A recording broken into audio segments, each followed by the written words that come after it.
Hey everyone, welcome to Phoenix What If. Today, we're bringing you an incredible new movie on What If Naruto Awaken the Power of True Flying Thunder God. Don't forget to subscribe and like this video before we begin. Let's get into the story. Namikaze Minato was considered a genius. His exploits as a ninja garnered him the awe and hatred of ninja everywhere.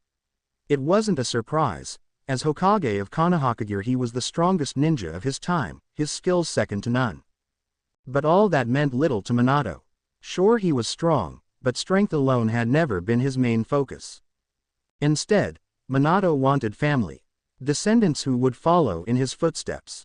The fourth Fire Shadow knew he wanted a large family, and in his career as a ninja, Minato had seen the strength of large clans. He wanted that for his future family. Oh sure, some clans had some twisted logic, like the Hyuga and their caged bird seal, but Minato didn't plan on enslaving his own family. And even though some clans like the Uchiha screwed themselves over, Minato had seen examples of clans who behaved responsibly. Besides, didn't his children deserve a close family? Minato knew the feeling of growing up alone as an orphan. He didn't want that for any of his children. At any rate, Minato knew that in order for any clan to survive, it'd have to have its own special set of jutsu that no one could replicate. In other words, if Minato wanted to make a clan, he would have to make his own Kekkei Genkai. He knew exactly what the limit would entail: mastery of electricity and instant teleportation. The Yondaime grew giddy as he thought of the idea. What ninja didn't wish they could instantly appear anywhere? Assassins could appear out of nowhere, kill their targets and be gone before the victim knew it was dead. Reconnaissance missions would be a cinch. Oh sure, he had his Hiraishin, but that technique would pale in comparison to the bloodline limit. The limit wouldn't require the use of specially marked kunai that were a pain to make. And in any event, the Hiraishin wouldn't be born within the clan. No, instant teleportation would be way better than any imitation jutsu. But there was one big fundamental problem. A bloodline limit was created by a pact between the user and a demon of the spirit realm. The Yondaime was a good ninja, an amazing ninja in some circles, but he had no idea how to get a spirit demon to come to an agreement with a mere human. It seemed nearly impossible, and it frustrated him to no end. Most of the demons he knew of were too powerful for his human limits. Minato had been thinking about this since his relationship with Kushina. And after it had become serious with talks of marriage, he knew he would have to tell her about his crazy idea. Following the marriage ceremony, he had brought his idea up for discussion. She hadn't been opposed, but the idea of making pacts with demons hadn't been a very comforting thought. Besides, what if something went wrong? He'd comforted her with his promise that he wouldn't do anything without telling her first. And with that, the matter had been left aside and forgotten. A year later, Kyuubi appeared. Obviously it was a surprise to everyone in the village. Who could foresee an incarnation of death and destruction in the form of a giant fox? Luckily, the fox had appeared far enough from Konoha that Minato had enough time to think of how to deal with the problem. He remembered the aftermath vividly. He had been standing on top of his stone head on the cage monument, his blonde spiky hair swaying with the wind. Grim-faced, he stared at his assembled ninja of about 1,000 who were fighting the kitsune. But in all fairness, it wasn't really fight, it was more along the lines of his ninja throwing themselves at Kyuubi and being swatted away like flies. The cage frowned at the gruesome massacre. But he had a plan. As the student of Jiraiya, an expert seal specialist, Minato was also very proficient in the sealing arts. After he had learned of the kitsune's path of destruction towards Konoha, he had immediately gone to work making a seal. Immediately the Yondaime had sent his best ninja, the Jonin and Anbu, to hold off the threat. Oh, he knew there was no way any ninja could defeat Kyuubi, but he needed more time before he could face the fox. Besides, he needed to mentally prepare himself for what he was about to do.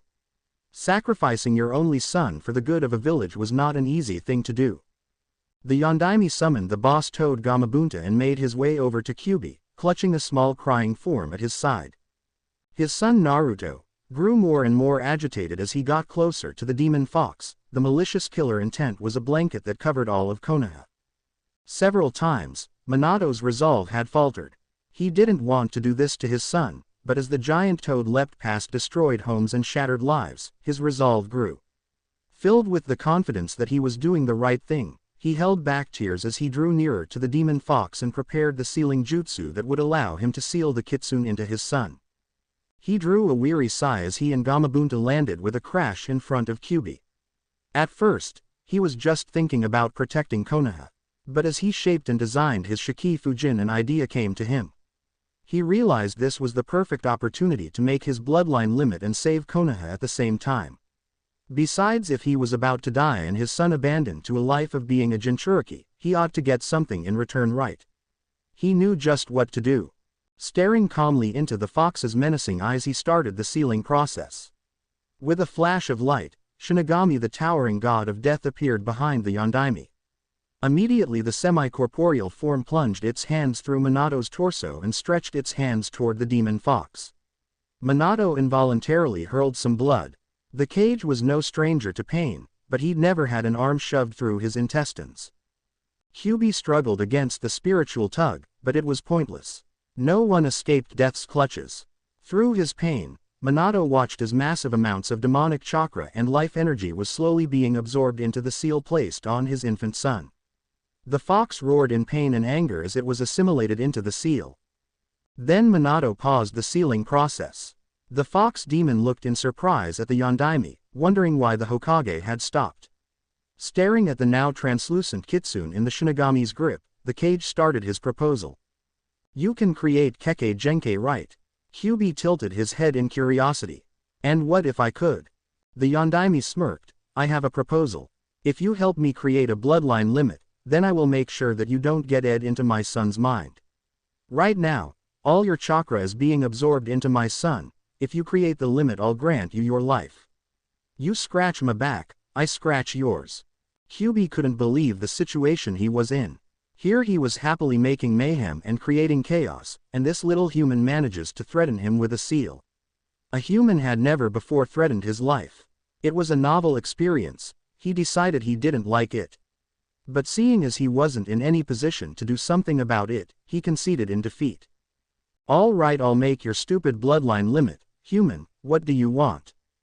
Minato blinked in surprise. "It was this easy. I want you to give my son and his descendants the mastery of electricity and the ability to instantly teleport anywhere."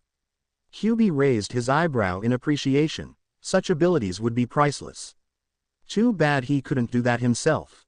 Wordlessly, the fox gathered some of the remaining chakra he had and shaped it into a shining orb of pulsing red light that floated in his paws. Limbs of electricity crackled and flashed around the sphere. Minato stared at it in fascination. "It looks sorta like an electric Rasengan, only red." The kitsune took the strange orb and pressed against Naruto's infant forehead. The orb hesitated and then harmlessly phased into the infant's head. It seemed the baby hadn't felt a thing. "That's it?" the Yondaime asked in confusion. "Yes, that's it. What you want, a freaking light show? How do I know that it really works?" "You don't, too bad." Then with an agitated cry and a crack of thunder, Naruto disappeared. Kyubi smirked at the baby's antics and looked at the surprised human. "That enough for you?" The father's eyes widened in astonishment, then he calmed down when he felt Naruto's chakra with Kushina's. Apparently the killer intent from the fox had been too much for the infant. With his newfound power he had immediately gone to the closest form of comfort, his mother. How Naruto had sensed her a couple miles away, Minato had no idea.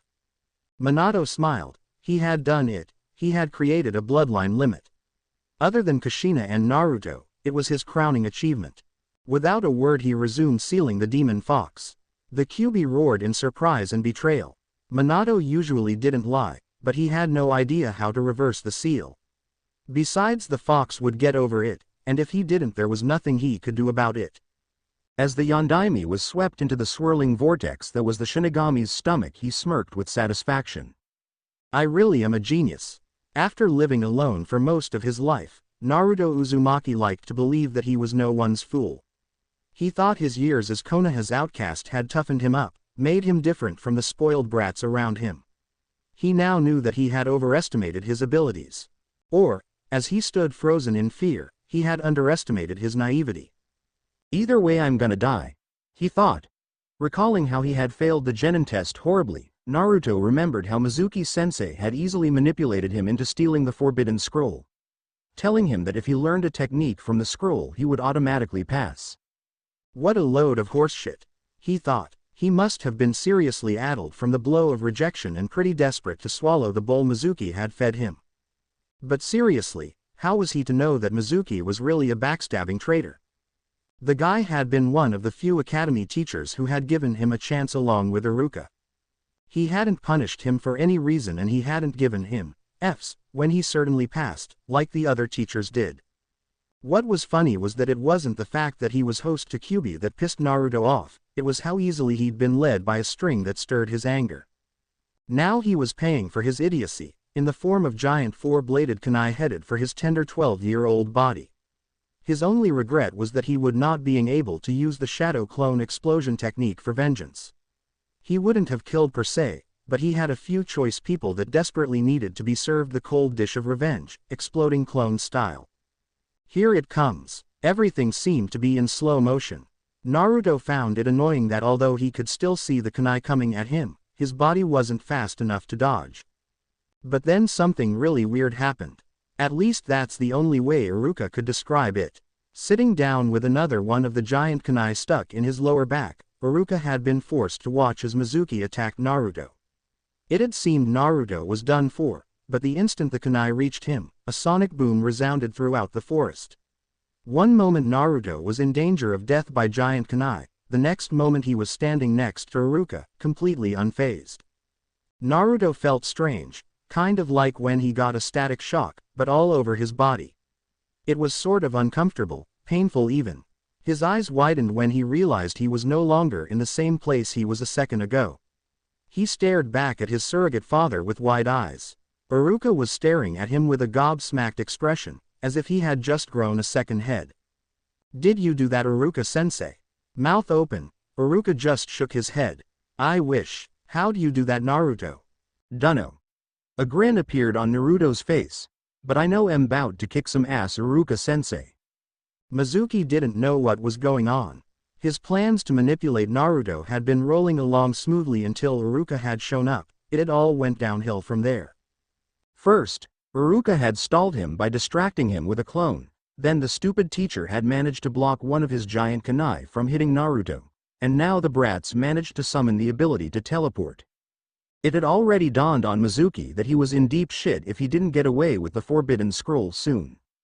Even though he knew it would be next to impossible to hit a teleporting target, he really needed to get away with the forbidden scroll before Anbu arrived. Orochimaru-sama was a heartless bastard when his subjects didn't deliver. Mizuki shuddered in fear. Bad things would happen if he failed now. With the fear of God, or snakes in his case, Mizuki prepared to go all out. The brats going down. That was Mizuki's last thought before he lost consciousness. With what sounded like a thunderclap, a clone appeared behind Mizuki and wordlessly exploded, instantly knocking the traitor out. Naruto smirked. While the fake teacher had been preparing to attack, he had quickly made a special shadow clone and had it teleport up behind Mizuki. It was over before it had even started. Naruto. 1 point. Backstabbing some. Mizuki. 0 points. Naruto's thoughts were broken by a loud cry by Iruka. "Naruto, you didn't kill him, did you?" Naruto whipped around in surprise. "What? No, I just knocked him out. See, Iruka-sensei." Naruto ran up to the fallen traitor and took his pulse, and as he thought, the ninja was still alive. Naruto hadn't put a lot of chakra into the special clone. Although his whole body will feel like one giant bruise. Naruto grinned. Vengeance was oh so sweet. Iruka sighed in relief. He didn't like Mizuki any more than Naruto did, but he also didn't like the thought of Naruto becoming a killer. Besides, Ibiki from the interrogation department of the Anbu could still get some useful info from the traitor. All of that aside, Iruka realized that the skill Naruto had shown tonight definitely merited the reward of genin rank. He learned 2 A rank skills in one day, and that teleportation ability is definitely S rank. "Naruto, get over here, will you? And close your eyes too, I got something for ya." The Jinchuriki tilted his head in curiosity and he closed his eyes. When he felt Iruka's hand on his shoulder tugging him down, he complied. A moment later, he felt cloth go over his forehead and opened his eyes in surprise. Iruka smiled warmly at Naruto's expression. "Congratulations, Naruto, you've earned it. Later that night, Naruto struggled to go to sleep. It wasn't exactly surprising, considering the events that had taken place only half an hour before. After all, it wasn't every day that you learned that you had a giant demon fox taking up residence in your gut. But really, Naruto wasn't sad or surprised. If anything, it made him relieved. It explained his miserable existence. Miserable was the best way to describe his circumstances. What Naruto had couldn't be considered living. Even a lonely kid like Naruto knew he didn't have a life. But it also wasn't an everyday occurrence when you discovered a hidden ability to teleport anywhere you wished. Naruto giggled like a little kid on Christmas Day. Hell, today was the closest he'd ever experienced anything like Christmas. Today, he'd discovered the most kick-ass ability on the planet. In his mind, it blew away all competition. Sharingan, Byakugan, they could go to hell. I have to give this ability a name, Naruto thought. But what? The sound it makes is pretty loud, sorta like a sonic boom or a thunderclap.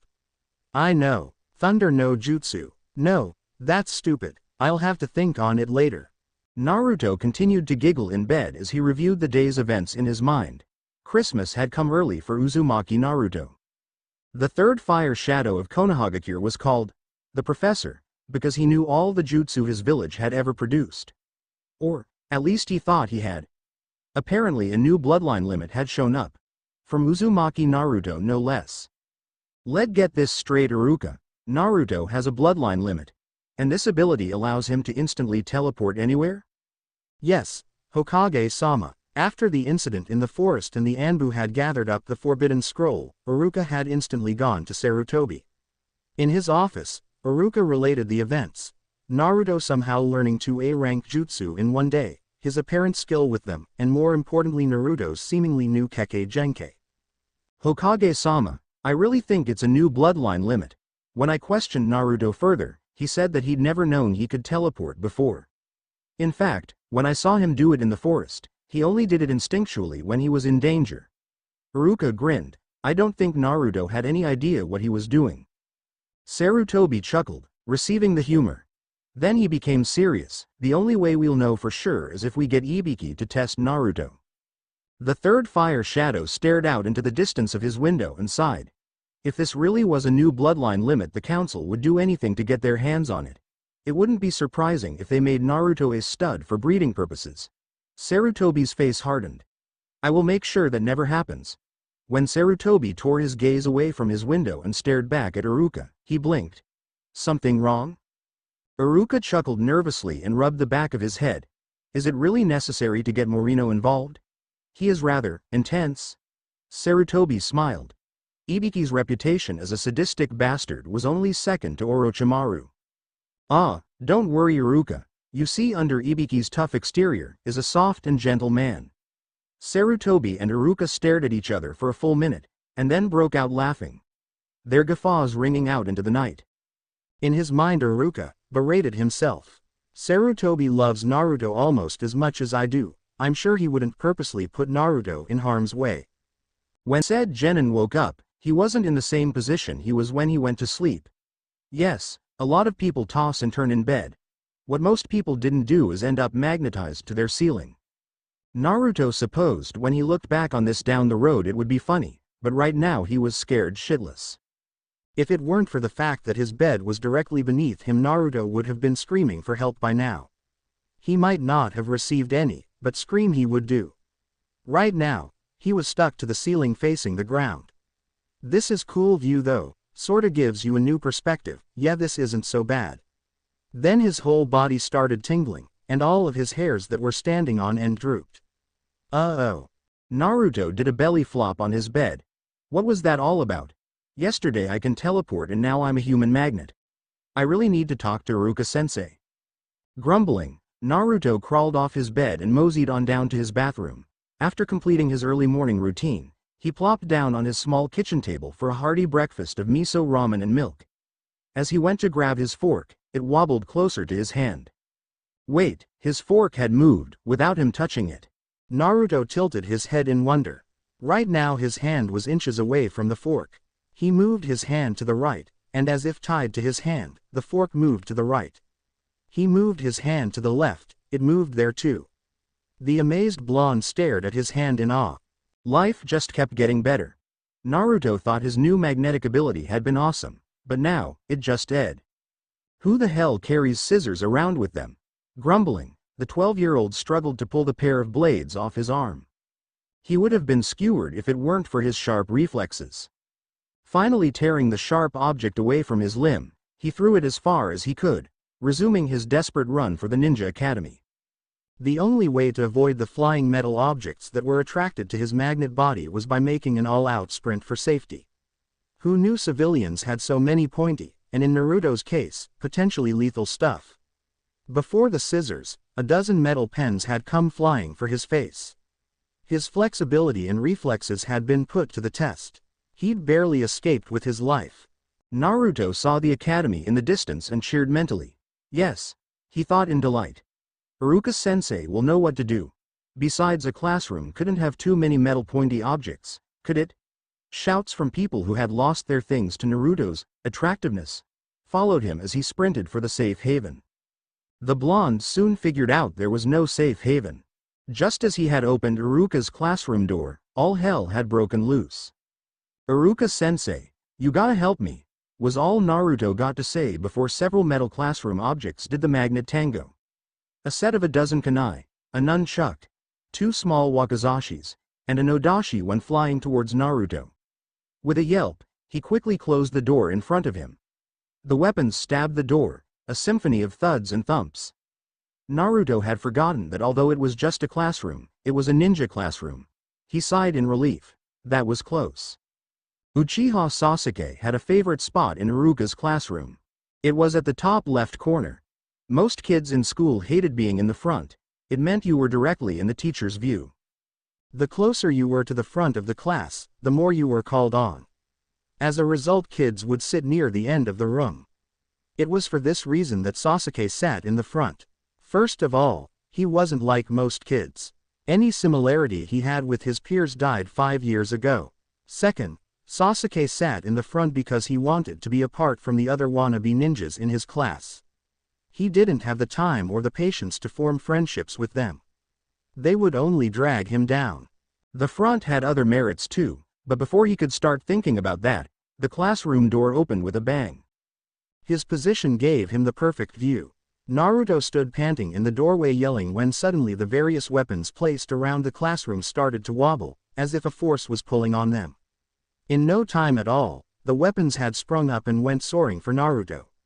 Funnily enough, the points of all the weapons were facing in Naruto's direction. He saw the blonde yelp and close the door before he could get hit.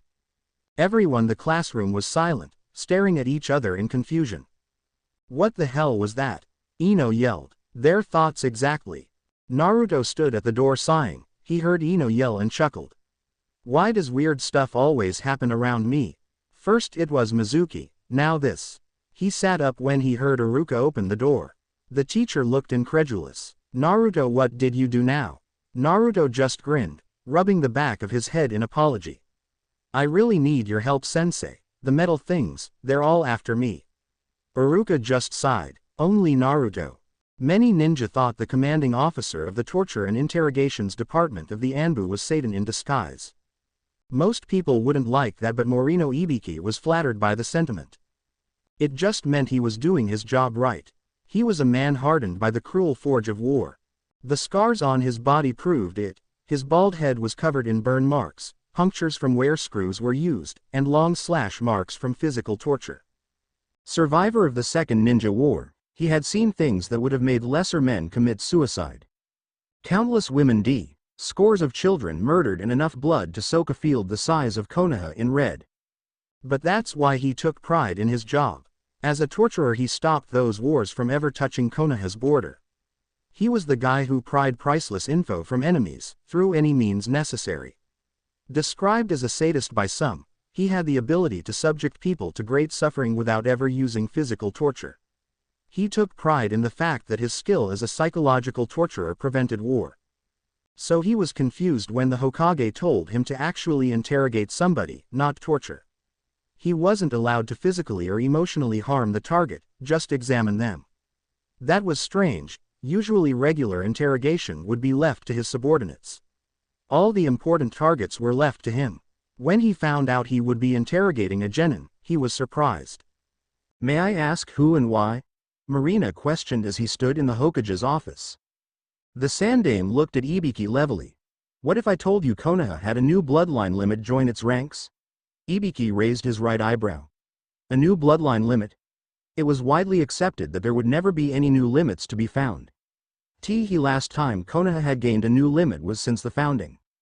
I'll see about that, he answered. Sarutobi nodded sagely. That's what I thought. Naruto looked at his surroundings. He was in a giant room filled with rubber padding. There were several weapons lying randomly on the floor around him. Once he had explained the fact that he was now a human magnet, Iruka-sensei had brought him to Anbu headquarters. There he had met this intimidating guy that looked like an ex-convict. The guy had said something to Iruka and then his teacher had left him telling him not to worry, he was in good hands. That was when he started to grow nervous. After his sensei had left, Convict-san, which was the only thing Naruto could call the guy, had told him to follow. He found himself walking further inside the headquarters, passing bleak gray doors and white halls.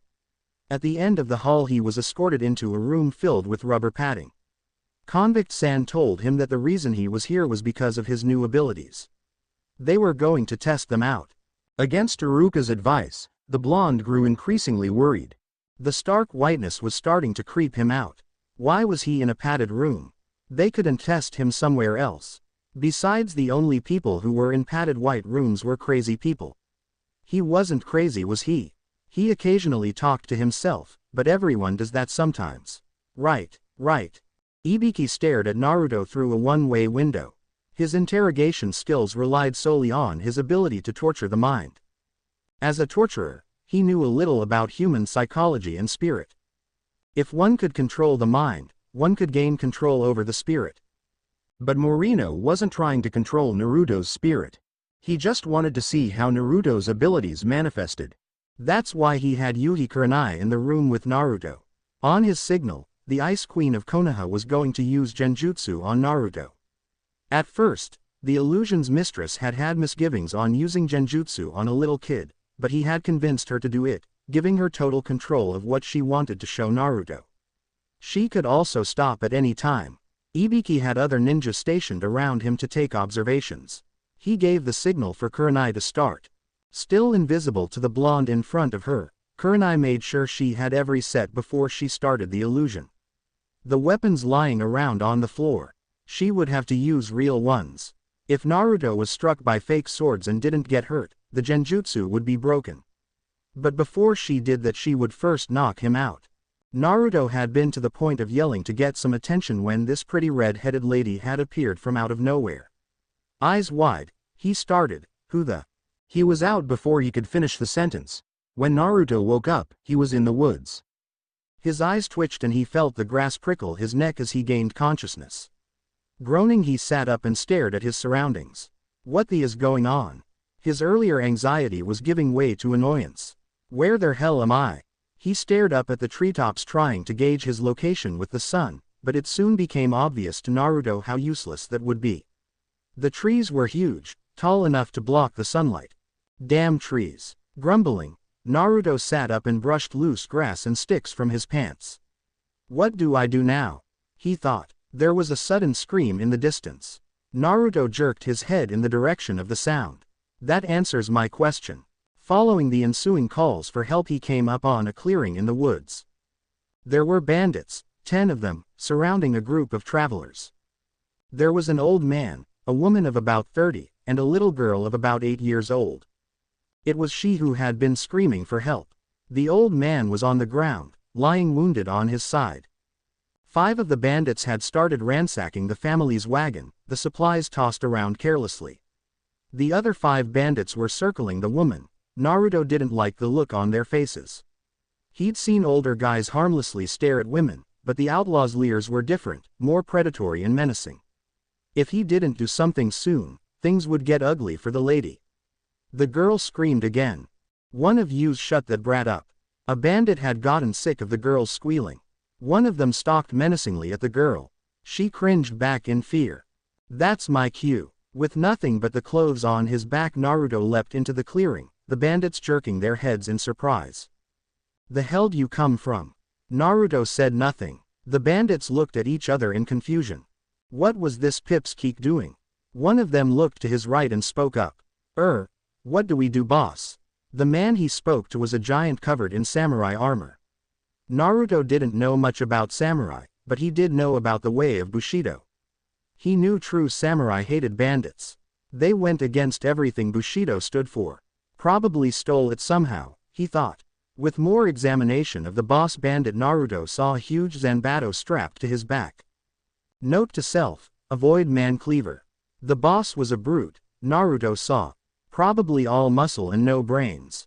The Jinchuriki looked at the 10 outlaws, he noticed all of them looked like mindless beasts. As long as I don't get careless, I should be good. Assured of that reasoning, Naruto made the hand seal for Kage Bunshin, a cruciform made with 2 fingers of each hand.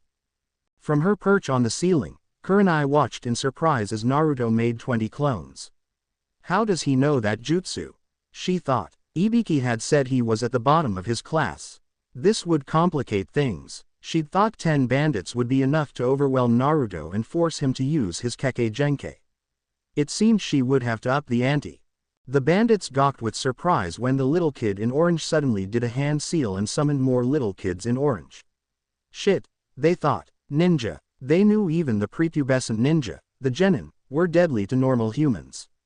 As the smoke from Naruto's Kage Bunshin cleared, the hunters suddenly became the hunted. 20 clones surrounded the bandits, each of them had a smirk on their face. In unison, they cracked their knuckles in anticipation. Let's get started, shall we? At once, each of the Naruto clones chose a bandit and attacked.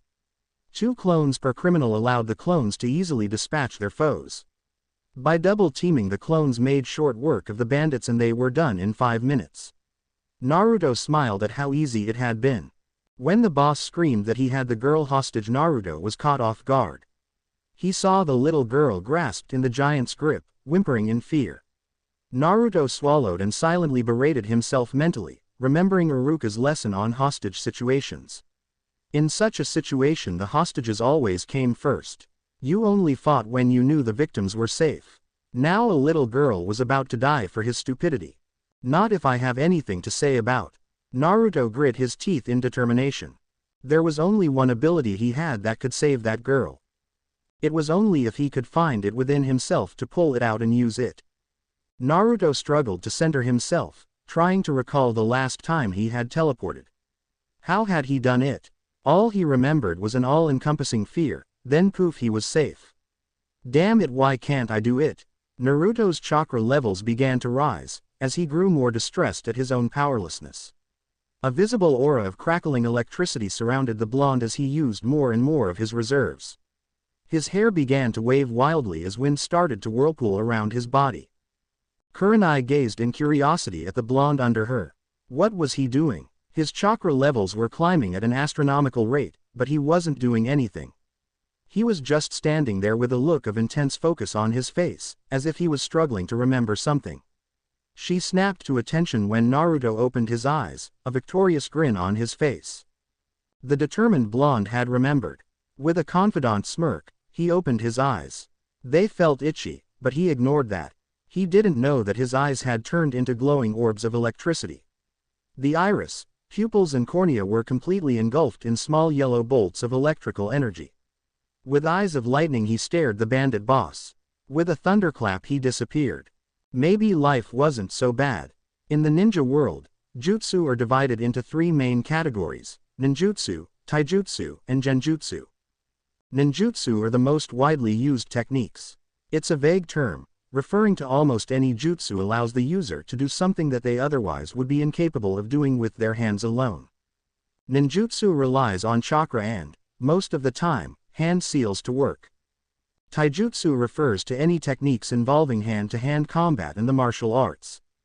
The user accesses his or her stamina directly, rather than converting the stamina to chakra in order to execute a ninjutsu or genjutsu technique. Genjutsu are techniques that use the chakra in the victim's nervous system to create illusions. It's an advanced intellectual ninjutsu, and those with high intelligence have an easier time executing and countering genjutsu, as attention to detail is key. The most commonly seen genjutsu are the simple creations of illusions, causing the targeted to hear, see, smell, taste and/or feel sensations that are not actually there in order to manipulate them. Of the three techniques, many regard genjutsu as one of the most difficult arts to learn and master. Proficient genjutsu users are rare and mainly come from bloodline clans whose limit greatly enhance the user's ability, notably the Sharingan. Otherwise, many genjutsu masters are young prodigies or aged ninja. The difficulty of genjutsu starts with the ability to weave chakra into the synapses of the brain, which requires a very precise chakra control. A ninja has to extend their chakra flow through the cerebral nervous system of their opponent, controlling their target's senses. But that was the easier part. The hard part was making the illusion real enough to fool the target. If even a tiny part of the illusion was wrong in any way, shape or form, it could ruin the genjutsu user's hold over their enemy. Kurenai struggled to keep her illusion real, even as her target did the most unreal things she had ever seen. It was a testament to Kurenai's skill that she was able to hold the illusion and keep up with the genins teleporting. Naruto had reappeared behind the bandit leader. Before the criminal could say a thing, the blonde grasped the leader's hand with his own and sent an electric pulse through his limb. The boss cried out in pain as his hand was completely paralyzed. Naruto nabbed the girl as she fell from the bandit's numb grip. With another thunderclap he was back to his previous location. He had rescued the girl in 3 seconds. He set the girl aside, checking to see whether she was injured. Satisfied, he made clones to gather the other family members. When he was finished he returned his attention back to the bandit boss. The man was reaching for the Zanbato strapped to his back. Naruto just edged his head to the side and stretched his right arm straight, palm exposed. The samurai bandit flinched, thinking the genin was about to do another jutsu. He grinned with relief when nothing happened. He had smiled too soon. A moment later, the Zanbato flew up into the air, pulling the bandit boss along with it by the straps. With seemingly playful innocence, the Jinchuriki proceeded to jerk the Zanbato left and right, the weapon moving in sync with the motions of Naruto's right arm. The armor-clad bandit screamed with terror as he was flung to and fro. Naruto's good-natured mood abruptly ended. With a scowl he twisted his torso and flung his arm, sending the Zanbato flying. Attached by secure straps, the bandit boss flew with it. Morino Ibiki raised both his eyebrows. Well, that isn't something you see every day. He turned to the aide at his left. You get all of that? The aide nodded with wide eyes. Typing furiously on his computer, he was looking at Naruto and the screen in an attempt to get all the info down. This kid's amazing, the aide said excitedly as he typed. He's using electromagnetic waves to control the Zanbato.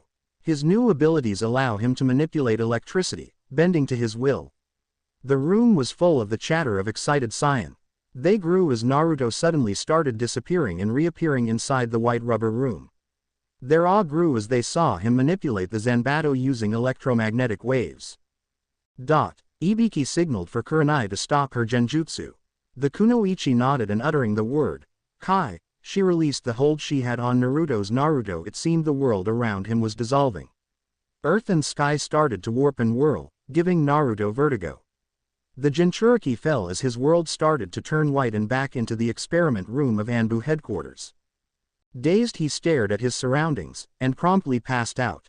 Konoha's government body was unique for a ninja village. Usually, ninja villages in the elemental lands practiced military dictatorship. The cage controlled all facets of government, with occasional advisors for diplomacy. But Konohagakure no Sato was relatively more peaceful than the other villages. As a result, the power was split between the Hokage and the council. The Hokage had authority over ninja of Konoha. As commander-in-chief, he had total control over the military and any shinobi within it. The council commanded the civilian populace, watching over Konoha's economic and social well-being. The council usually made the laws, and as a result, was slightly more powerful than the Hokage. But, in times of war, the Hokage could assume total control of the government, returning Konoha back to a temporary dictatorship. In a dim amphitheater, the Hokage and the council were in hot debate over a certain blonde. Like Sarutobi had predicted, the council wanted to use Naruto as a breeding stud. The Kekkei Genkai could replace the gaping hole the Uchiha massacre had left in Konoha. The way the council heads saw it, the QB host's new powers were a perfect way to restore Konoha's position as the strongest of all ninja villages. I say we harness the Kekkei Genkei and use the demon's powers as a weapon. One of the 10 council members cried out from his bench. The clan heads and the Hokage were vehemently opposed, arguing that doing that to the genin was degrading and against his rights as a ninja and a human being. It was ironic that it was the civilian sector of Konoha's government that was lobbying for military gain, not the ninja. Sarutobi sighed and listened with growing anger at the hot air being blown back and forth between the heads of the ninja clans and the council. Enough, Sarutobi bellowed. The Hokage's killer intent was heavy, instantly quieting everyone in the room. He was about to continue when someone interrupted. I have an idea. Nara Shikaku idly raised his hand for attention. Lazily lying on his back, he was calm in the tense atmosphere. Everyone turned their heads, looking at him in curiosity. The Nara clan head rarely spoke, but when he did you were well advised to listen. This is the way I see it. Shikaku started patiently. Naruto became a genin a little while ago, did he not? The council members grumbled their assent. Shikaku smirked, stroking his goatee. That means that he is no longer in your jurisdiction. The members stared at the Nara in confusion, then in anger, realizing just what the shadow user meant. A while ago, they could have done anything they wanted with Naruto. But the moment he became a genin, he became a subject under the Hokage's rule. He was no longer a civilian. Sarutobi smiled at Shikaku's cleverness and sighed with relief. He had been about to kill the person who dared interrupt him, but Shikaku had wrapped up the situation nicely. Thank God the Nara had nothing against Naruto. The man had the sharpest mind in Konoha, and Sarutobi would be the first to admit that the shadow user could walk circles around him in any argument. The debate would have gone a completely different way if Shikaku had decided he hated Naruto. Time to end this debate before the council can pull out a loophole. Sarutobi stood up abruptly.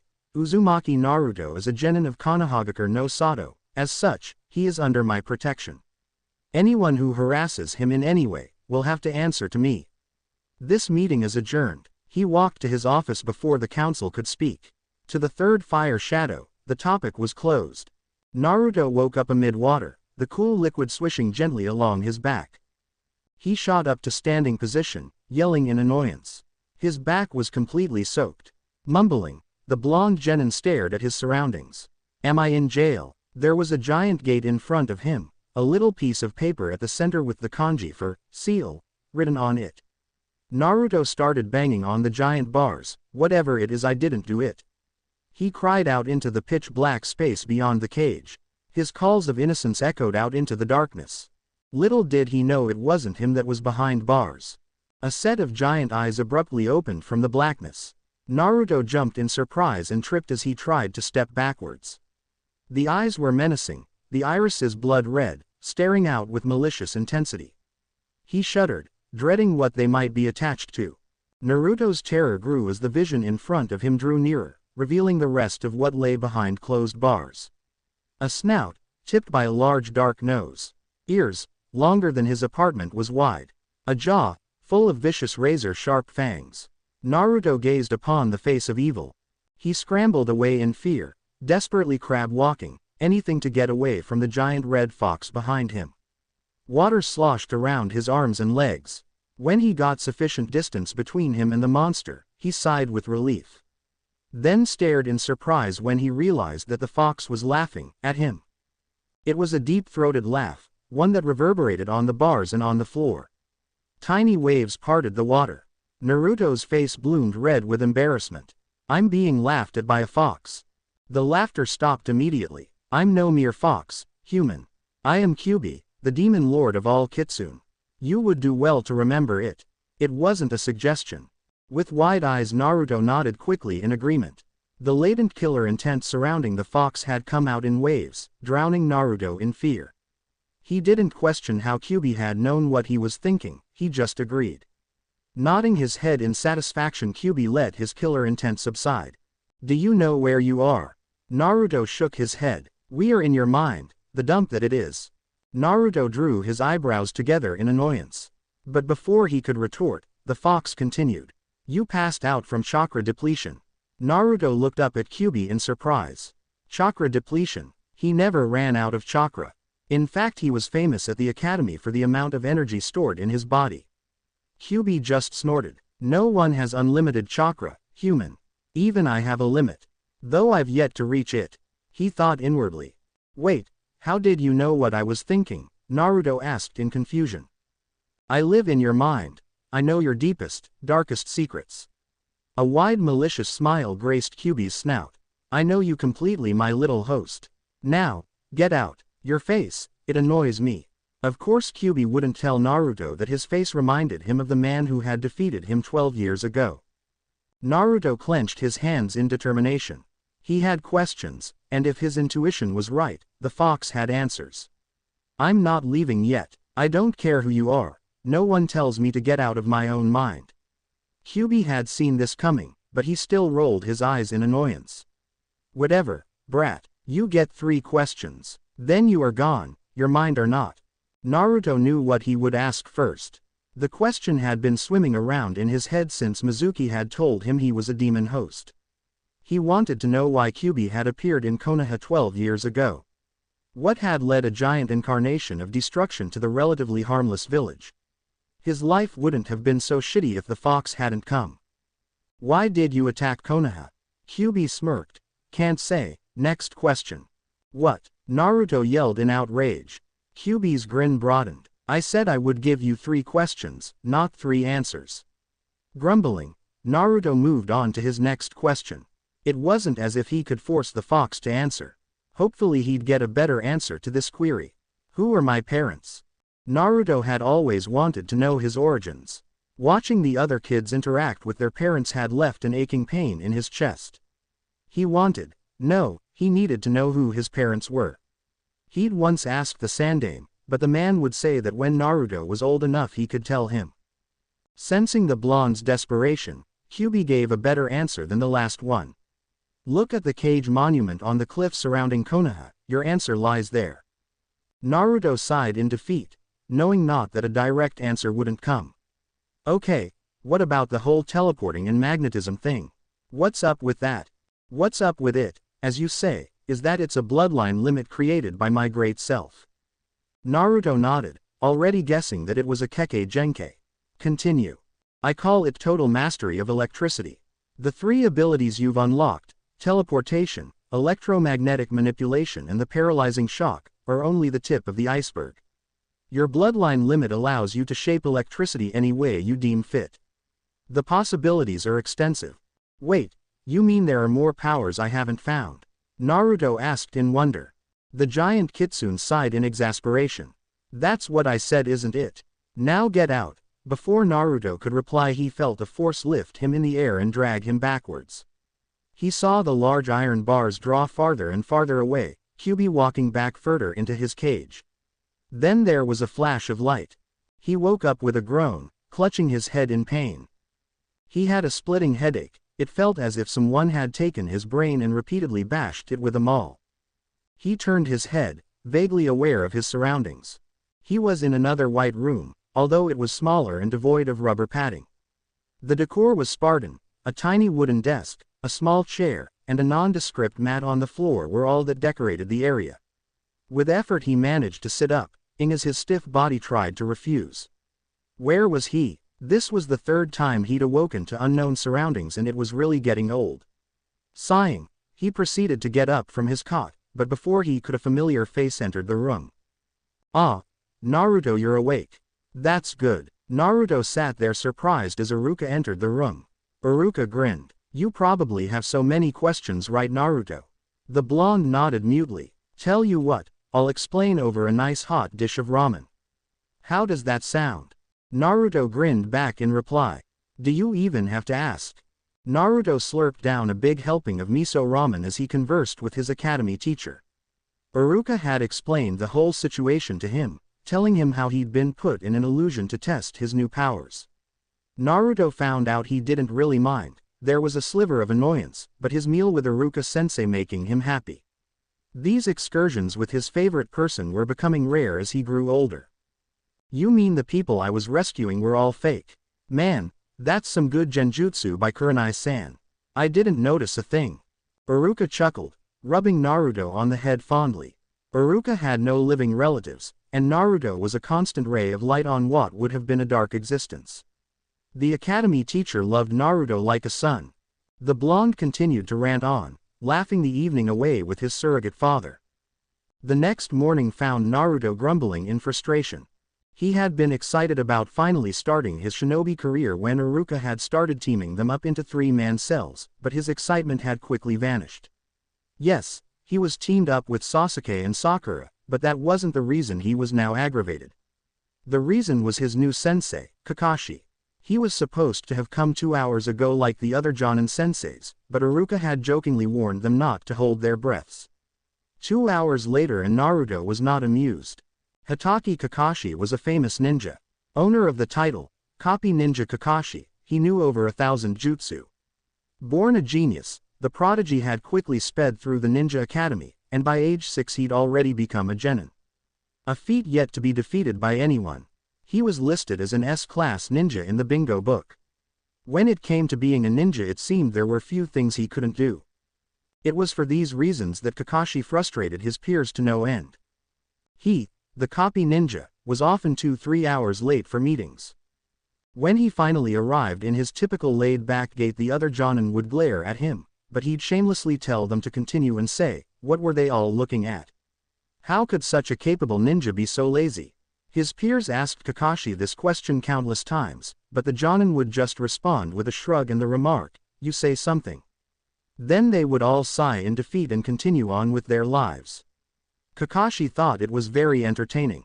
As the ninja lazily strolled down the street to the ninja academy, he stopped to stare at the sky. What a beautiful morning today, shame I have to spend it with a trio of brats. He shook his head and resumed his walk, taking his time of course. If he were late for the Hokage, it would ruin his reputation if he were on time for a bunch of genin. He chuckled. Can't have that, can we?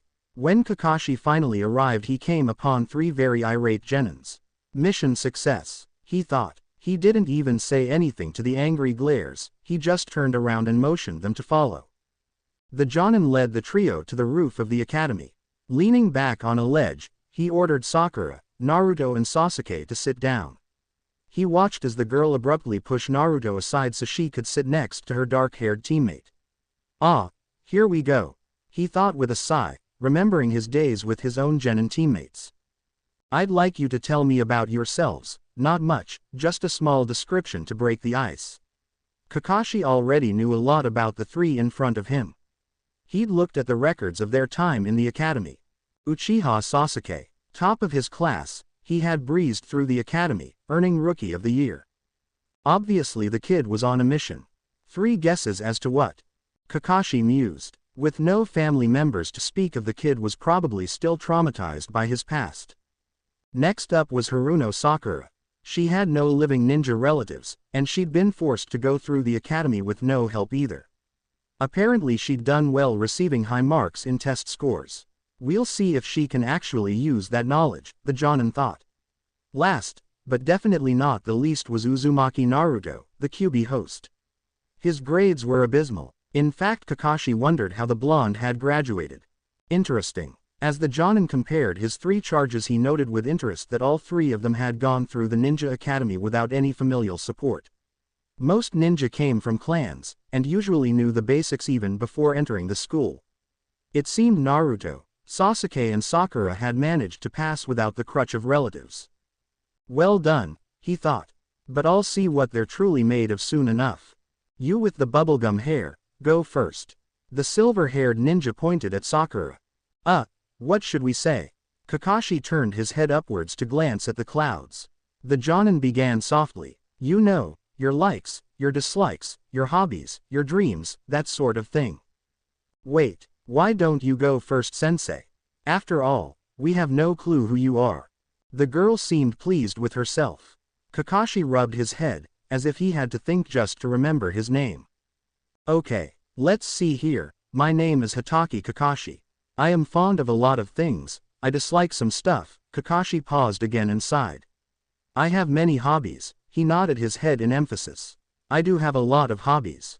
As for my dream, I don't feel like telling you yet. Kakashi's gaze stayed upward, He looked as if he was slightly asleep. Sakura whispered to the group, so all we got to know was his name. Naruto and Sasuke nodded in confusion, staring at the lazy Jonin incredulously. The Jonin looked down from the clouds, noticing the expressions he was receiving. "What?" he asked. Sakura just shook her head and began her self-portrayal. "My name is Haruno Sakura. I like," she shot a sidelong glance to Sasuke. She continued, "My dislikes, definitely Naruto." The QB host just sighed. "My hobbies," she giggled and threw another longing glance at Sasuke. "My dream," she completely flipped out at this point, squealing silently to herself and going into a giggle fit of legendary fangirl proportions, shooting another glance at Sasuke of course. Kakashi resisted the urge to slap his head in exasperation. "This is what I have to work with. How did Minato-sama deal with it?" Recalling how Rin was like that when she was young, he shook his head at the déjà vu. Moving on, he gestured to Sasuke. "You, go." Sasuke paused to think for a moment, his head resting on his hands, before replying with a cold and detached voice. "I am Uchiha Sasuke. I have only a few likes, and I dislike a lot of things." For a split second, Sasuke quickly shifted his eyes at Sakura. Only Naruto and Kakashi noticed. "I have no hobbies, except for training. As for a dream, I have an ambition. To revive my clan and to kill a certain man." Sasuke finished on a cold note, and at reviving a clan, Sakura's incessant giggling started up all over. Kakashi simply stared at the boy. "Oh boy, an Avenger. This is going to be pain in the ass, I just know it." He put his thoughts aside for the moment, and finally pointed to the person he was truly curious about. The blonde was making waves in the ninja community. He was rumored to have learned Kage Bunshin and its exploding counterpart. There was even gossip about a Kekkei Genkai. Kakashi was suspicious. Last time he'd checked, his sensei hadn't had any bloodline limits to speak of. "Naruto, go." "My likes, definitely ramen and Iruka sensei too." Naruto started. "My dislikes, I'm a pretty easygoing guy, but I hate the odd stares I get from the adults. My hobbies, well, I like to eat ramen, so I guess that could be a hobby too. My dream, to be Hokage, believe it." Kakashi chuckled. From what he'd heard, Naruto was the most normal of the three kids in front of him. Though it was pretty interesting that the QB host wanted to be the leader of the people that hated him. Kakashi didn't understand that logic, but who was he to deny Naruto that dream? "So, I have a girl who shouldn't be here, a wannabe Hokage and a brooding kid who's thinking about killing his older brother. I wonder how they'll be able to work together. This should be fun. Okay, you three, we start our ninja duties tomorrow." The three ninja perked up their heads in curiosity. Up until now being a genin had been boring, but now they were going to start some actual training. "Duties? What kind?" Sakura asked. Kakashi tilted his head skyward. "Just a little test." He started chuckling. "What's so funny, sensei? You may not have known this, but the true genin exam lies with the Jonin sensei, not with the academy. And of the 27 graduates, only 9 are allowed to go on being a genin, the rest will be sent back. I will choose, tomorrow, whether you three pass or fail." Sakura frowned. Although she had gotten high marks in the academy, it was only because of the theory part of the test. She had barely passed the practical portion. Even she knew theory only got you so far. To her side, Sasuke sat up straighter, tense with the knowledge of the high failure rate. This wouldn't be easy, but was he not an Uchiha? He would pass that test, through any means necessary. Naruto was thoroughly excited. This was his chance to show everyone his new abilities and prove he wasn't a failure. He was going to let everyone see how much he had changed. "Oh, and don't eat breakfast, you'll just throw up." Kakashi gave an amused grin, and without a word the copy ninja leapt off the building, bounding away in the distance. The next morning, Naruto decided that Kakashi's instructions could go to hell. He dived into a cup of his favorite instant ramen, savoring the noodles as he devoured his breakfast. When he finished, he proceeded to get dressed. Opening his small bedroom closet, he peered inside at his selection. Not much, just 2 pairs of his orange jacket and pants. He sighed, but then noticed a pile of clothes neatly folded at the back of the closet. He reached for the bundle and discovered in surprise a white long-sleeved shirt, a dark gray flak jacket with plenty of pockets, a pair of black fingerless metal-plated gloves and dark gray cargo shorts. When did I get new clothes? Naruto thought with wonder. Wait, I remember now. Iruka gave them to me. Naruto remembered how 2 years ago the teacher had pulled him aside to talk to him about his choice of clothing. Something about orange being an eyesore, Naruto recalled. Iruka had pulled out a new bundle of clothes, telling Naruto that he expected him to wear them next class. Naruto had barely heard. Except for the old man, no one had given him presents before. He had broken down in tears of gratitude. Iruka had started to laugh nervously, wondering why the little kid in front of him was crying. The start of a beautiful relationship. It had been really too bad that the clothes hadn't fit because of Naruto's stunted growth. A lifetime of instant ramen was not what a growing boy needed. He must have tucked the clothes away in his closet and forgotten about them. Now the clothes fell comfortably around his shoulders, a loose but functional fit. The blonde stared at his mirror as he tied his hitai around his forehead, not bad in his opinion. Check me out, I'm a ninja. Turning away from the mirror he slipped on his ninja sandals and ran to training field 7. Sasuke and Sakura met at the training field at the same time. There was an awkward silence as the teammates stared at each other. Sakura tried to soften up the tense atmosphere. Good morning Sasuke-kun, she said smiling nervously. Sasuke grunted and walked away. He sat down under a tree and to wait for Kakashi. Sakura's smile dropped. She walked to another tree and plopped down on the roots, still glancing nervously at Sasuke. This whole being on a team with Sasuke wasn't going the way she had planned. She and Sasuke were supposed to hit it off immediately and live happily ever after. Or somewhere along those lines. She realized that she had been holding on to a delusion. Sasuke had been cold on the academy and he would be cold as a teammate. Why would he change now? She snapped out of her reverie when she steps approaching from the bridge. Was that Naruto? Since when did he have another change of clothes to wear? The orange jacket and pants had been a familiar constant, like sushi on Wednesdays at the academy cafeteria. Seeing him wear something other than neon bright orange was bizarre. The blonde genin had a broad grin on his face. Hey guys, like the new duds? Sasuke and Sakura just grunted. But they had to admit, the new getup was easier on eyes than the blinding orange jacket. You're still an idiot, Sakura said evenly. Naruto glared at the both of them and plopped down with a huff, arms crossed. For the next 2 hours Team 7 remained in a state of agitation before a poof sounded in front of them, and their late sensei appeared from under a veil of smoke and leaves.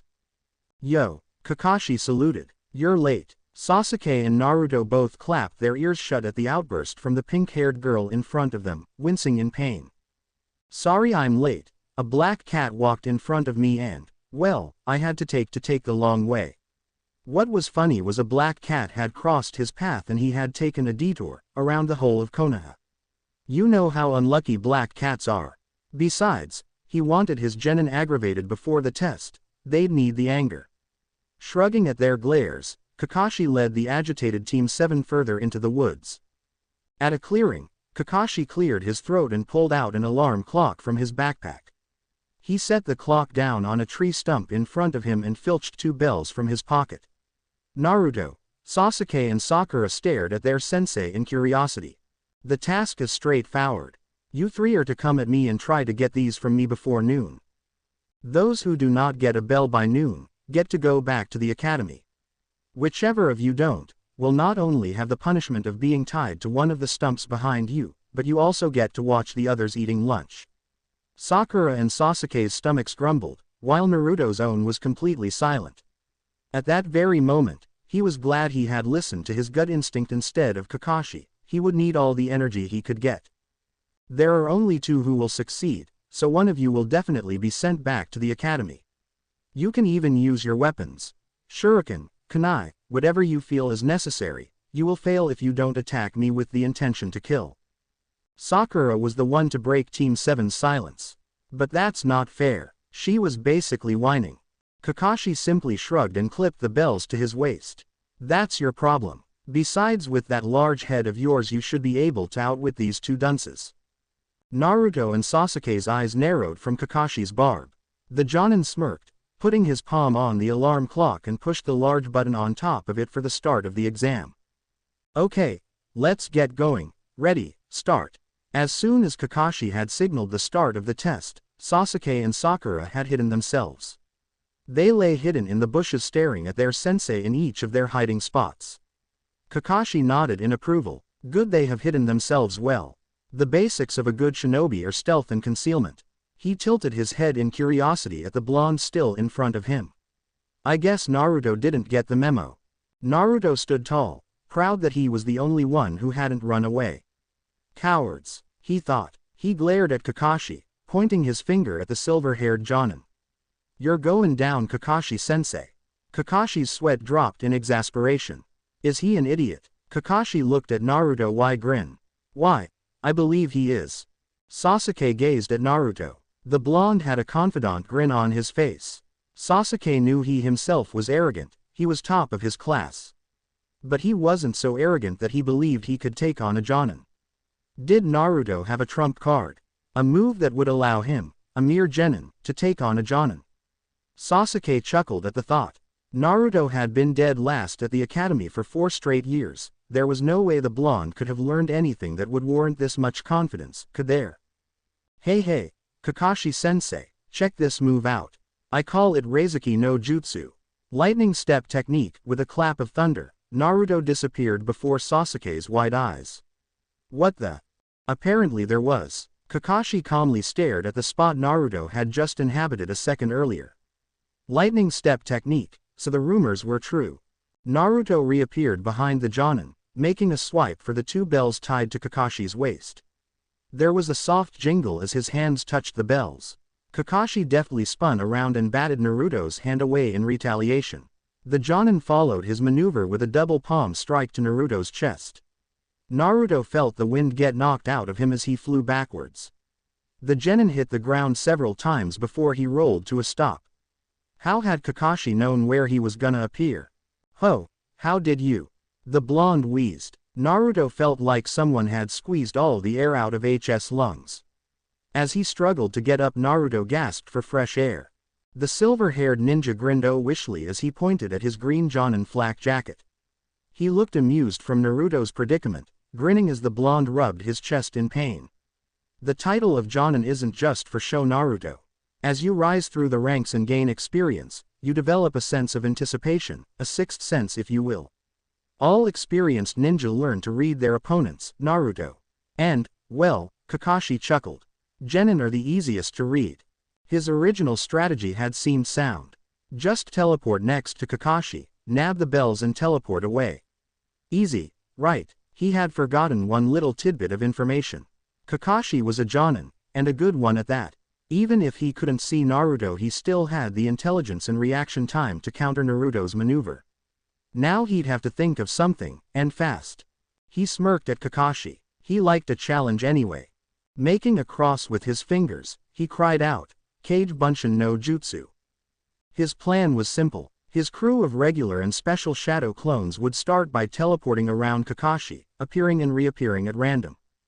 He would have the clones make for the bells first, working slowly to loosen the leather straps tied to Kakashi's belt.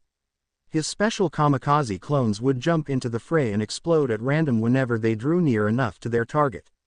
Anytime now the Jonin would falter in his attempt to protect the bells. That's when the Naruto would swoop in for the kill. Naruto saw Kakashi struggle to block and dodge the clones around him. He grinned in impish delight as the Jonin went flying backwards, clipped from the back by an exploding clone. As more Narutos flashed into view around Kakashi, the thunderclaps became a cacophony of loud angry explosions. His kamikaze clones added to the mix. It sounded as if someone had detonated a series of C4 clusters. The unending series of clones and disorientating booms were wearing Kakashi down. The Jonin was visibly tiring, his counters getting slower and more lethargic. Naruto stretched his right arm towards Kakashi. Narrowing his eyes in concentration amid the noise, he called on the electromagnetic part of his powers. He tensed his muscles as he felt a familiar buzz surround his arm. He saw the hair on the limb stand up on end as soft yellow glow enveloped his right hand. Although invisible to others, Naruto saw a steady circular wave of the yellow glow flow outward from his hand. As the yellow circular band reached Kakashi, he mentally ordered it to slip around the bells attached to the Jonin's waist. Following its master's will, the yellow band tightened around the bells, clutching them in an invisible embrace. The bells on Kakashi's waist jingled softly as they were pulled free and into Naruto's outstretched hands. He grinned triumphantly at Kakashi's surprised face, shaking the bells in victory. Seeing an opening, one of his clones moved in for the kill. The clone teleported right in the Jonin, his right arm ed for a brutal strike. Tendrils of electricity wrapped menacingly around the fist, an extra surprise for the clone's target. With a battle cry, the clone savagely struck the Jonin in the gut. Immediately electricity wrapped around the Jonin's flak jacket, giving its inhabitant vigorous shock. The fact that the flak jacket was inlaid with metal fibers for strength only made it worse. The electricity wrapping Kakashi flashed angrily, and in an instant Kakashi was no more. A smoking scorch mark was all that remained, hot ash from burnt grass adorned in a circle around the smoke. The clone looked at the remarkably empty in confusion, then in realization when he realized the truth. The doppelganger snapped his head to the original. It was a clone. With wide eyes, Naruto checked the bells in his hands. He shook them, and expectedly they let out a soft jingle. But upon closer inspection he saw the word, "fake," on the two bells. These were fake. Son of a... Naruto yelled. He'd been tricked. He chucked the unwanted fakes back into the leafy underbrush in frustration. As he contemplated the Jonin's cleverness, Naruto grudgingly gave his respect to the man. He hadn't even realized that the Jonin they had been talking to since the beginning of the exam had been a shadow clone. Kakashi was good, really good. Hiding in the bushes 10 yards away, Kakashi smiled at Naruto's frustration. The blonde didn't know it, but there were no fake bells. The two he'd just chucked away were the actual ones. Who knew how easily people could be deceived? Kakashi steadily made his way to the bells and silently picked them up. He would never tell Naruto how close he'd been to actually passing. The blonde would never live it down. Other than that, Kakashi had to say that Naruto's new abilities were effective. It was a good thing he had replaced himself with a clone before the start of the test. By the look on Naruto's face, his paranoia had more than paid for itself. Though, that teleporting of his combined with Kage Bunshin is a deadly technique. My clone had a really hard time fending off the multitude of disappearing Narutos. Not to mention those irritating exploding clones. That ability of his is on par, no better than my late sensei's Hiraishin. If Naruto had the right instruction, he could surpass his father. Kakashi gave Naruto one last smile look before he crept away in silence.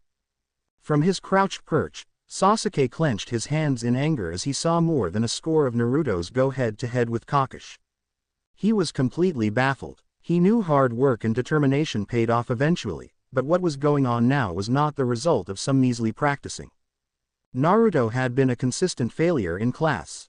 There was no way one could work that hard and increase their power that fast. It was just impossible, but then how had Naruto jumped in ability in such a short amount of time? Who had taught him those jutsu? He wanted to know, and, more importantly, he needed the instruction. He had a clan, a family to avenge, not Naruto. The blonde didn't have an all-consuming need for revenge like he did. He didn't have an gaping hole in his heart from utter betrayal. No, it was he, Uchiha Sasuke, that should receive such power. He would force Naruto to tell him where he'd learned to teleport. Such a jutsu would be priceless in defeating Itachi.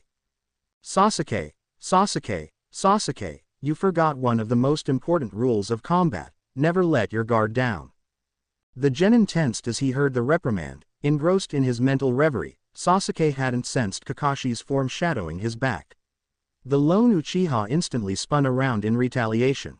Calling on his hours of self-taught taijutsu, he executed a flawless rising roundhouse kick to Kakashi's face. The attack was good solid strike. Unhesitant and without pretense, it would give some serious damage if it landed. Unfortunately it hadn't. The Jonin easily stopped the attack with his left hand, mocking the surprised genin by wagging his right pointer finger. Don't be so hasty, Sasuke. Whatever. Quickly getting a hold of his surprise, Sasuke backed away from Kakashi and jumped off the tree. Immediately he went into standard guard position. He stood sideways facing Kakashi, feet shoulder width apart, arms spread for defense. Kakashi raised one of his eyebrows. Taijutsu, huh? Well then, bring it. Kakashi stayed in his relaxed posture, standing slouched with his arms in his pockets. If he had Sasuke pegged, his nonchalance would annoy the Uchiha to no end. As predicted, the genin growled in anger. He ran at Kakashi with a standard punch. When he felt Kakashi's arm block the hit, he dropped low and followed his punch with a sweeping kick. The Jonin calmly hopped over the attempted trip. Sasuke kept spinning and followed through with a reverse spinning high kick. His eyes widened when he saw the maneuver the Jonin had pulled to escape. Kakashi had mimicked a clown by balancing on the soles of Sasuke's feet with one arm and jumping off them to safety. Heh, Naruto gave me more trouble than this. Sasuke glared angrily at Kakashi and snapped through a series of hand seals. If Kakashi wanted trouble, he would give it. Kaden. Gokaku no Jutsu. He yelled out. A huge fireball burst forth from Sasuke's mouth. It tore a fiery path towards Kakashi. The ground behind it baked to a crisp from the inferno. Not bad for a genin. The Jonin thought, but not good enough. A moment later, Sasuke found himself buried up to his neck in dirt. Kakashi bounded away. 2 down, 1 more to go. The Jonin found the girl mumbling to herself, sitting on a log. He sighed in exasperation. The girl wasn't paying any attention to her surroundings. Was this girl serious about becoming a ninja? Kakashi wasn't going to waste his time on some lovesick girl. He was a Jonin, not a babysitter. He would have to teach her a lesson. What would scare the crap out of Sakura? He chuckled. Do I even have to ask?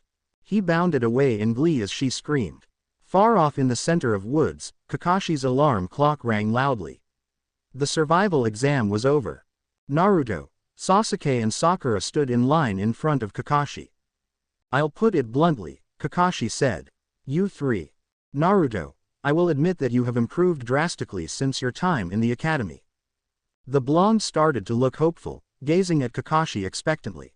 But you still have more to learn before you can take anyone of my strength without help from teammates.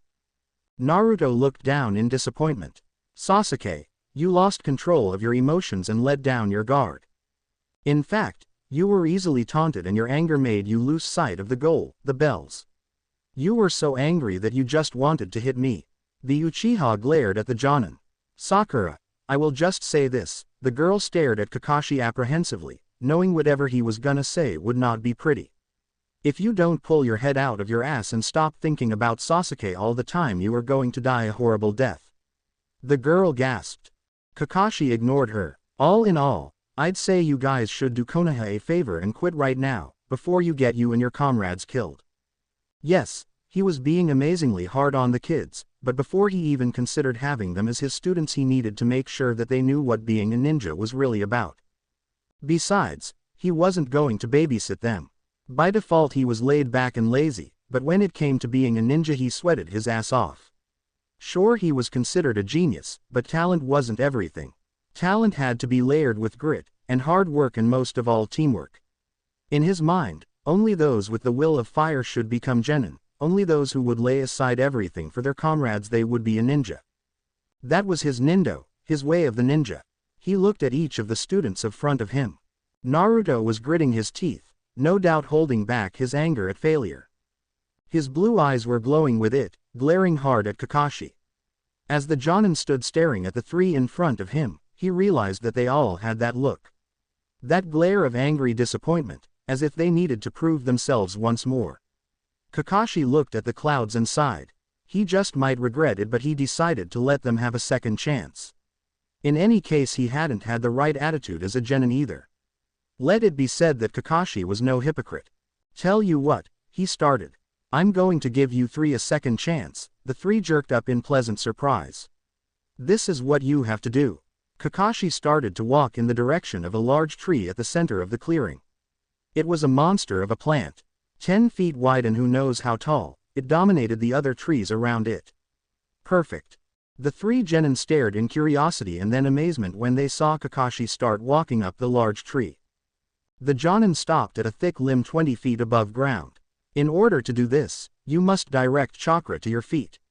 If you use too much, you will just push yourself off the tree. If you use too little, you won't be able to even hold on. You must find the right amount to use, no less and no more. Kakashi jumped off the limb and landed in front of the gawking genin. He flung 3 kunai at the base of the tree. With a thud they were embedded into the tree. Use those kunai to mark your spot so you know where you are. This is your second chance. Each of you has to reach that limb by nightfall and you have 7 hours till the sun sets. If you get past the minimum limit, try to practice your stamina by repeatedly doing it, especially you Sakura. I'd suggest you run up the tree, then as you get acclimated try walking instead. With that the Jonin walked off. Wordlessly, Sasuke made an attempt.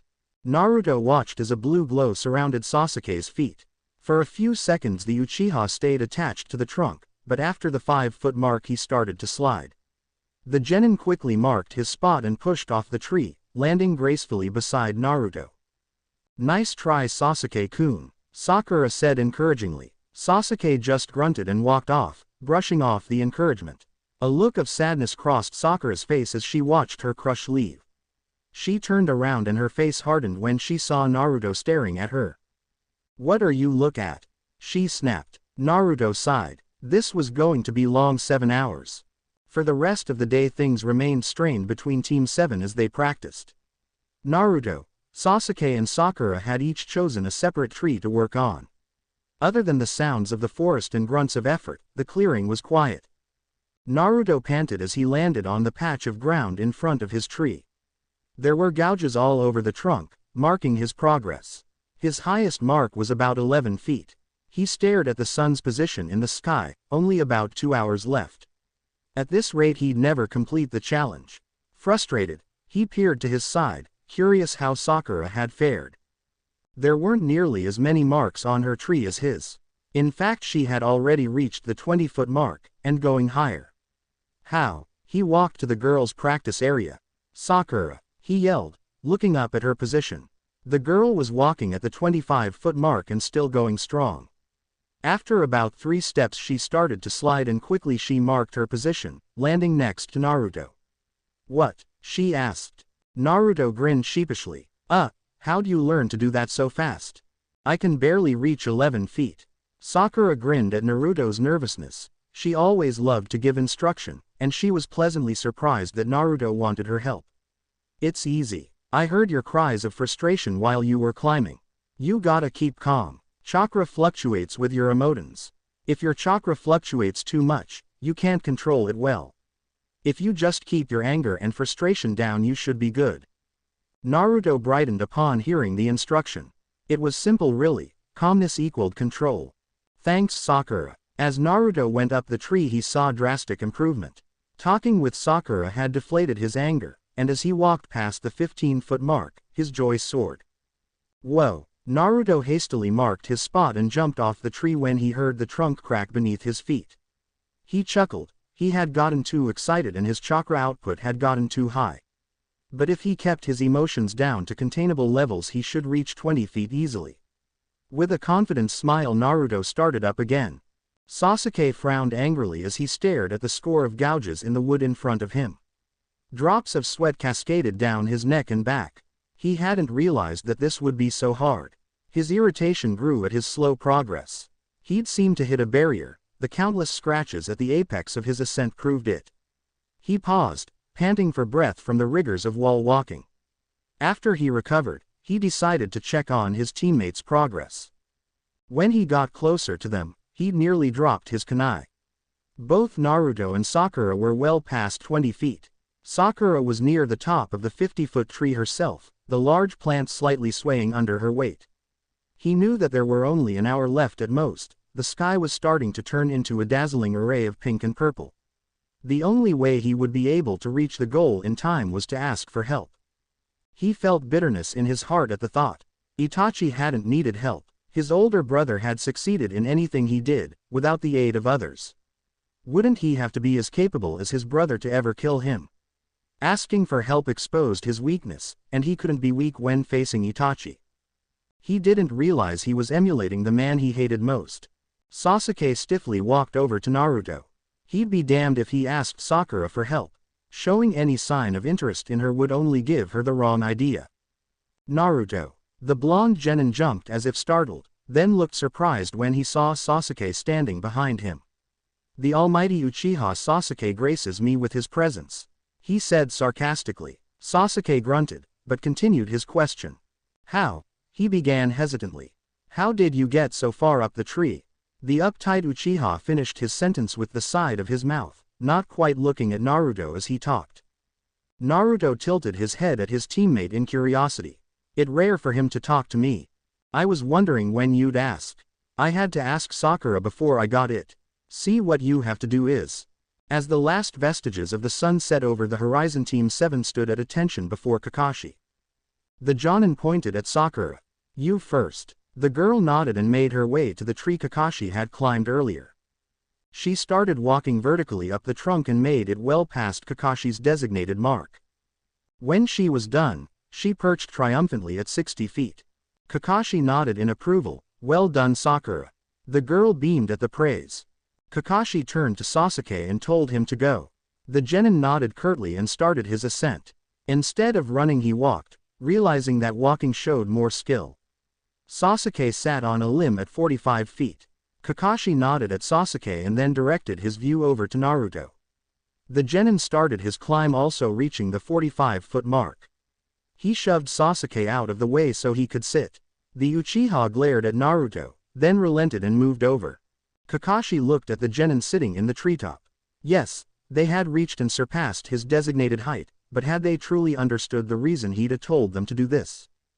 "Naruto," he started, "give me your thoughts on your teammates. Don't hold anything back because I'll ask them the same question." "Sakura's a stupid fangirl." The girl stiffened in irritation. "I mean, all she and the other girls' academy do is fawn over the dumbass next to me." Sasuke snapped his head at Naruto in disbelief. He was the dumbass. "But you know, I realized that there was more to Sakura when she gave me advice about wall walking. She loves to teach and give instruction. She's smart and she could be awesome if she just got over her obsession with Sasuke. And Sasuke, well, like I said before, he's a dumbass, but once he gets over himself he should be good."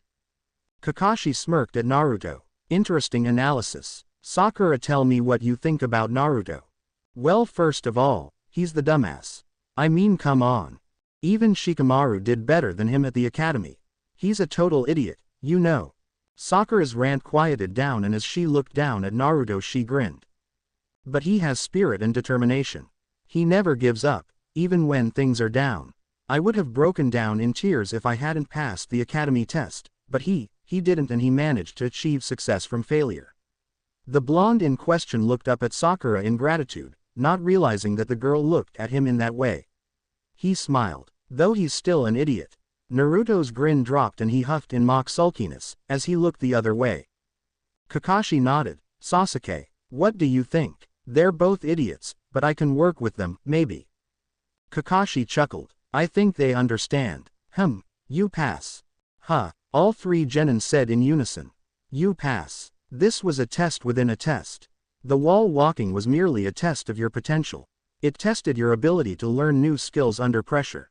But there was another test under that. I wanted to see how much you three were willing to reach a common goal.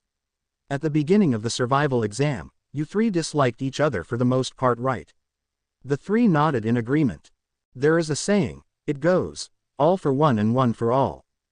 It was the motto of a trio of shinobi named Aku, Jumo and Arzi, who stayed loyal to each other through thick and thin. In Konoha's founding, about 100 years ago, an alliance of small ninja clans fought off a horde of invading ninjas at a narrow pass behind the Hokage monument. Vastly outnumbered, the tiny alliance of clans held back a larger group of enemy clans for 3 days in a famous last stand. A small force led by a Senju clan leader blocked the only road through which the massive army could pass. After 3 days of battle, a local unnamed resident was believed to have betrayed the defenders by revealing a mountain path that led behind their army. Aku, Jumo and Arzi convinced the Senju clan leader to let them stay behind so that he could defend the pass. The enemy army of 100 eventually succeeded in defeating the 3 brave warriors, but not without sustaining massive losses. The fierce resistance of the trio had given the clans invaluable time to prepare for a decisive battle that would later come to determine the outcome of the war. The subsequent victory left much of the enemy's army destroyed and they retreated back to their homeland. Those three ninja prevented the destruction of Konoha before it had even formed. Even today, this story is often used as an example of the advantages of teamwork and trust between comrades. Those three became a symbol of the power of friendship and loyalty against overwhelming odds. That's why team members should work well together. They must trust each other because trust is the link that binds a team together. Naruto. The blonde jumped up in surprise. When you struggled to climb the tree, who was it that helped you? Sakura, he answered. But wasn't she just a stupid fangirl? Kakashi said with knowing smile. Well, yeah she was, but she is more than that now. She's my teammate. Kakashi nodded in satisfaction. That is how it should be. Think of your team as a machine. One made up of many parts that each contribute something to the machine. If those parts are incompatible, then the machine doesn't work. For a ninja squad, that is almost suicide. You three must become compatible. No, even more, you three must learn to trust and work with your teammates, because in the heat of battle your teammates are all you've got. That's all I have to say. Tomorrow our duties as Team 7 officially begin. Kakashi watched the backs of his genin grew farther away. He sighed and stared at the sky. The sun had already set in the horizon, turning day to night. The full moon cast a bright blue glow brightly over the treetops, giving the forest an eerie pale luminescence. Staring at the majestic view, Kakashi thought about his three young charges. Hopefully they had understood what he was trying to say. As ninja they would need all the luck they could get. The end. Now we will see you in the next video.